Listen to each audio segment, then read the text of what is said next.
Working from home gained a whole new meaning in Manchester today as Prime Minister Andy Burnham declared number 10 North officially open. I think this might be the best day of my life. It's not a gimmick, he insisted, while posing next to a pretend Downing Street door.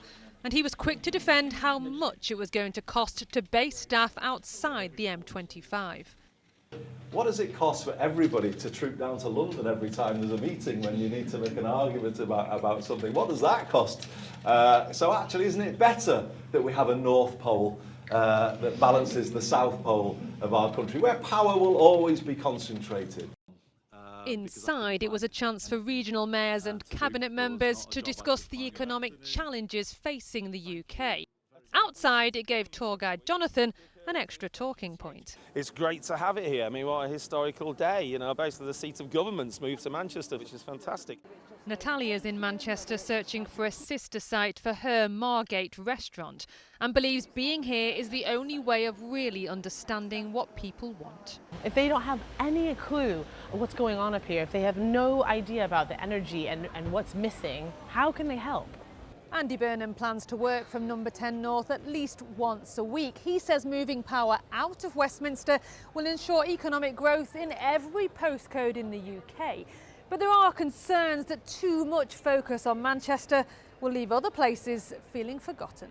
With Labour, it's always been about the cities, but I'm a northerner myself. I'm glad to hear other regions being listened to, but again, we need money across the whole of the country. Isn't this just Whitehall with a Manchester postcode? I think it's much more than that, but it doesn't just matter here in Manchester. It matters in Liverpool, it matters in Hull, it matters in Newcastle. Some of our clients at the moment are saying they're quite sceptical about Andy Burnham and his government. This accountancy firm in Stoke-on-Trent employs 900 people across 19 sites, and employees here say better connectivity and economic clarity are crucial. More than 50% of our client base would actually welcome a snap election. And again, I don't think this is being hostile towards Andy Burnham or the Labour government. I think people are just after a clearer mandate of what's actually coming. Crowds who'd waited patiently were delighted to see the Prime Minister finally emerge at the end of the day. Thank you, everybody. Thank you so much. I love you, Manchester. But he'll need to win over the hearts of the whole country and not just his home city. Amy Welch, News at 10, Manchester. Well, now to what the new Prime Minister Andy Burnham has called the best day of his life. And no, he's not talking about the day he walked into Downing Street or any other significant life event, in fact, but instead his official first day working out of number 10 North. Yeah, the former Greater Manchester Mayor pledged to put power in every postcode when he became PM, something he says his new base in Manchester can create. Our political correspondent, Leisha McNally, reports. After a busy week, many of us might like to work from home on a Friday. The Prime Minister seems to be no exception. I think this might be the best day of my life. He's ditched Downing Street for his old stomping ground in a brand new office, number 10 North. It really is, hugely significant, but it's about what it does, isn't it? And I just want to assure everyone around the table from all of the different parts of England that number 10 North is at your service. It's here for you. Andy Burnham began with a reunion with his former fellow mayors in a bid to give them more say in economic policy.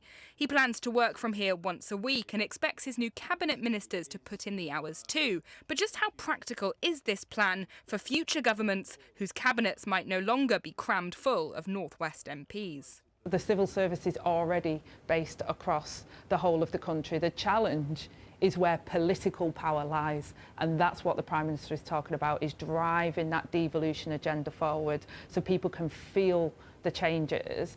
One place number 10 North is making a difference is in this pub, but that's because they've already made their own. With a quick thinking makeover, they hope will open the door to new punters as well. Before they open, I must have had about 20, 30 people just taking photographs. It's just a talking point, isn't it? The real number 10 in the North. Do you think it's a good idea? I think it's fantastic. I think it's absolutely fantastic, and I'm 100% with it. And I think it's good for the North. It's good for Manchester, and also it's also good for Liverpool and the other surrounding districts because we all work together. I think it's a very good move. Back in Albert Square, number 10 North was drawing a crowd. But do people here think their new Prime Minister is starting on the right note? Andy Burnham's done some good work, so I hope it continues now. He's got the bigger job to do. It's going to be hard, but so far I think he's doing well.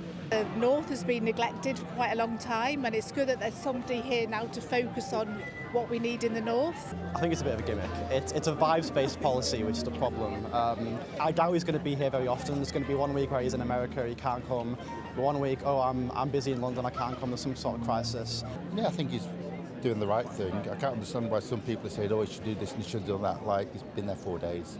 The country may be watching this moment, but this is as close to the action as we're getting today. Andy Burnham apparently came in quietly through a side door and is taking no questions from the media. But that doesn't mean the questions aren't still coming.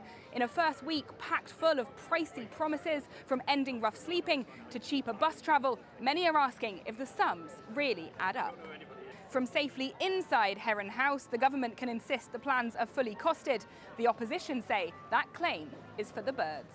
And what I'm really worried about is that we've got a new Prime Minister who should be lifting his sights and talking about how we revolutionise our economy, but he's mostly talking about the little things. Eventually, number 10 North will get a permanent home here, a new campus near Manchester Piccadilly.